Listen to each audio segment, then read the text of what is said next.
চামোতা paramedical ইনষ্টিটিউটৰ বিদায় সভা সম্পন্ন। আজি চামোতাৰ গৌৰীকান্ত তালুকদাৰ প্ৰেক্ষাগৃহত চামোতা পেৰামেডিকেল ইনষ্টিটিউটৰ 2023-25 ইংৰাজী বৰ্ষৰ পাঠ্যক্ৰম সমাপ্ত কৰা ছাত্ৰ ছাত্ৰীসকলক আনুষ্ঠানিকভাৱে প্ৰমাণপত্ৰ প্ৰদান কৰা হয়। উক্ত গাম্ভীৰ্যপূৰ্ণ অনুষ্ঠানটোত সভাপতিত্ব কৰে চামোতা উচ্চতৰ মাধ্যমিক বিদ্যালয়ৰ অৱসৰী অধ্যক্ষ বলেন কুমাৰ গোস্বামীয়ে। লগতে উপস্থিত থাকে সূত্ৰধাৰ একাডেমীৰ অধ্যক্ষ উৎপল দাস আৰু শ্বহীদ মুকুন্দ কাকতি অসামৰিক চিকিৎসালয়ৰ বিশিষ্ট চিকিৎসক ডাক্তৰ ধ্ৰুৱজ্যোতি ডেকা, চামোতা উচ্চতৰ মাধ্যমিক বিদ্যালয়ৰ অধ্যক্ষ নিত্যানন্দ শৰ্মা আৰু সহকাৰী অধ্যাপক মনোজ কুমাৰ গোস্বামী।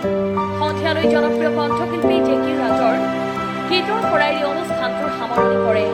লগতে অনাগত দিনত কোনোবা ছাত্ৰ ছাত্ৰীয়ে যদি পেৰামেডিকেল পাঠ্যক্ৰমত নামভৰ্তি কৰিব বিচাৰে তেন্তে শিক্ষানুষ্ঠানখনৰ পৰিচালন সঞ্চালক পৰেশ বৰ্মনে ইনষ্টিটিউটখনৰ লগত যোগাযোগ কৰিবলৈ অনুৰোধ জনায়। লগত জড়িত হবৰ কিমান দিন হ'ল? মোৰ এই অনুষ্ঠানখনৰ জড়িত হ'বলৈ গ'লে বৰ্তমান এবছৰ হোৱা নাই। মোৰ আগষ্টত এবছৰ হ'ব বাৰু। মই নতুনকৈ কৰ্মচাৰী হৈ কাম কৰি আছোঁ। ইয়াৰ আগতে মই 2024ত পাছ কৰি আহিছোঁ। আহি পেলাই মই দিছপুৰ পলিটেকনিক নাৰ্ছিং হস্পিটেলত মই কৰিছোঁ। তাতে বেছিদিন কৰা নাই, 3 মাহ কৰিছোঁ। তাৰপিছত মোক পৰেশ ছাৰে ফোন কৰি ক'লে ইনষ্টিটিউটৰ কথাখিনি। তো সেইটো কাৰণত মই ইনষ্টিটিউটখনৰ লগত যোগাযোগ হৈ গ'লোঁ। কেনেকুৱা লাগিছে ইয়াত কাম কৰি? বৰ্তমানটো কাম কৰি ভালেই লাগিছে। যিমানখিনি পাইছোঁ ষ্টাফবোৰো ভাল, প্ৰিন্সিপাল ছাৰো ভাল হয়, গোটেইখিনি সহযোগিতা আছে। সেইটো কাৰণত ভালেই লাগিছে বাৰু বৰ্তমানলৈ কাম কৰি। আৰু ছাত্ৰ ছাত্ৰীবিলাকে বিভিন্ন সময়ত অভিযোগ দিয়ে, মানে যিমানখিনি পাব ছাত্ৰীৰ অভিযোগ আছে, কাৰণ আজিকালি নাৰ্ছিং আৰু লেবৰেটৰী টেকনিচিয়ান কিছুমান ক্ষেত্ৰত মেডিকেল লাইনত অলপ দিগদাৰ পায় বাৰু ষ্টুডেণ্টবোৰে। তো আৰু ইয়াতে বৰ্তমান গাঁও অঞ্চলত হয়। গাঁও অঞ্চল হোৱাৰ কাৰণে ইয়াতে এটা অসুবিধা আছে, কাৰণ ষ্টুডেণ্টবোৰে বুজি নাপালে আমি বাৰু তেখেতৰ সুবিধাৰ কাৰণে আমি অসমীয়া, ইংলিছ গোটেই মাধ্যমতে আমি পঢ়াবলৈ ট্ৰাই কৰি আছোঁ। কিন্তু আপোনাৰ তাহাঁতৰ মানে বস্তুবোৰ বুজি পোৱাত অলপ টান হয়। তাৰে ক্ষেত্ৰতো আমি যিমানখিনি পাৰোঁ আমাৰ ষ্টাফ মেম্বাৰে গোটেইবোৰে সহায় কৰি আছে। ঠিক আছে, ধন্যবাদ। আপোনাৰ ইনষ্টিটিউট? আমাৰ চামোতা পেৰামেডিকেলখন 2014 চনৰ পৰা চলি আছে আৰু বৰ্তমান আজিলৈকে আমাৰ 11 বছৰ চলিল।